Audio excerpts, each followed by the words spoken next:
Yesterday, I was reminded about a vicar who was very proud of the way he prepared his sermons. He told everyone that he worked very hard on the first half of his sermon, but then as an act of faith, he would trust the Holy Spirit to preach the second half of his sermon. One day, the vicar's warden took him aside and in a very Kiwi way said, "Vicar, I really prefer the part of the sermon you prepare more than what the Holy Spirit prepares." I was reminded of that yesterday because Glenn was suddenly taken ill and he had to have emergency surgery last night. He's doing well right now. He's resting. But he had only completed part of his Good Friday sermon. Well, I called the Holy Spirit to see if the Holy Spirit would finish it, and the Holy Spirit is busy. So this is a combined effort.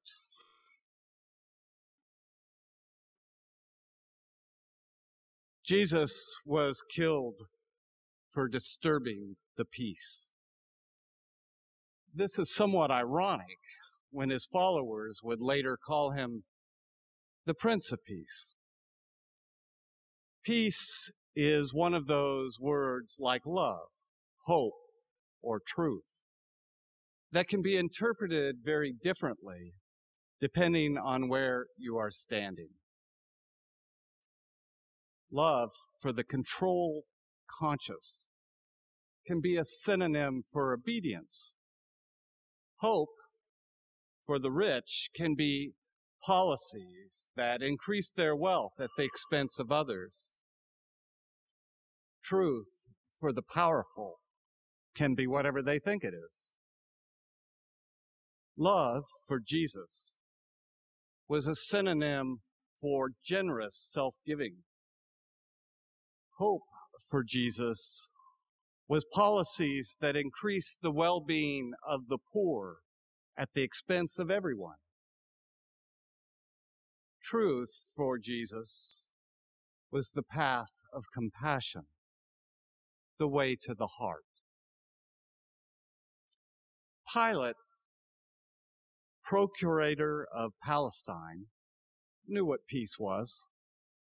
It was the absence of conflict. It was law-abiding activities. It was obedience to the authorities. It was Pax Romana.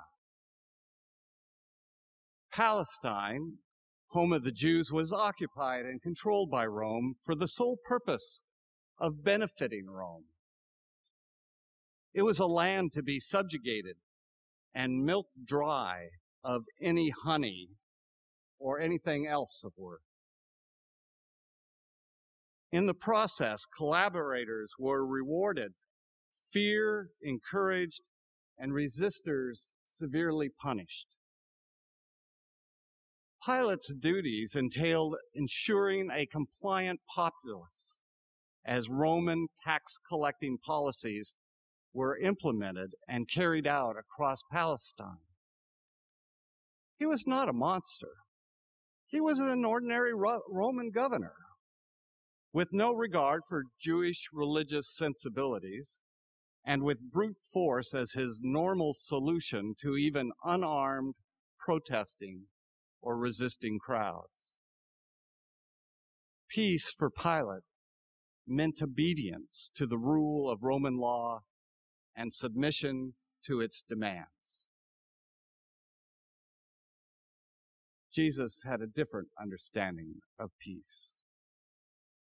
It was visionary and aspirational. His vision didn't politically exist, except save in his own person.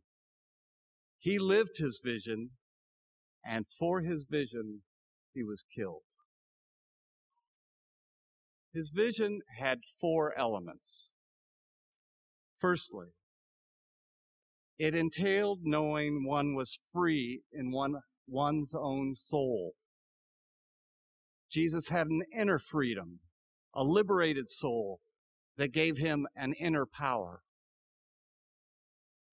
In countries where an oppressive regime holds sway, it is not uncommon for the populace to internalize that oppression. As their rulers treat them with disdain, so they begin to treat both their neighbors and themselves with similar disdain. We see this too in families, where an overbearing and abusive adult treats children as incompetent and worthless. In time, those children learn to treat their siblings and peers in the same way. They also understand themselves to be incompetent and worthless. Steve Biko's major contribution to the anti-apartheid struggle was not so much in political maneuvering, organization, or clandestine activities. His contribution was reaching the minds and hearts of his fellow Black South Africans. He called it psychological liberation. His message was, you are worthy, you are lovely, and you are free. So treat yourself and your fellows as worthy, loved, and free. Biko said, whites must be made to realize that they are only human, not superior. Same with blacks. They must be made to realize that they are also human, not inferior. Jesus said, in effect, the powerful must be made to realize that they are only human, not superior. Same with the powerless. They must be made to realize they are also human, not inferior. It was a message to die for. Like Jesus, Steve was murdered for disturbing the peace. In 1977, he was beaten to death in a police cell. So peace is firstly something that is in the mind and heart of an individual, intimately linked with empowerment. Secondly, peace is not so much about belief, it's about behavior. It is not so much about an ordered and orderly society where there is no conflict, but about relationships of mutuality. Pilate saw himself as a peacemaker. He was in favor of order. The powerful usually are.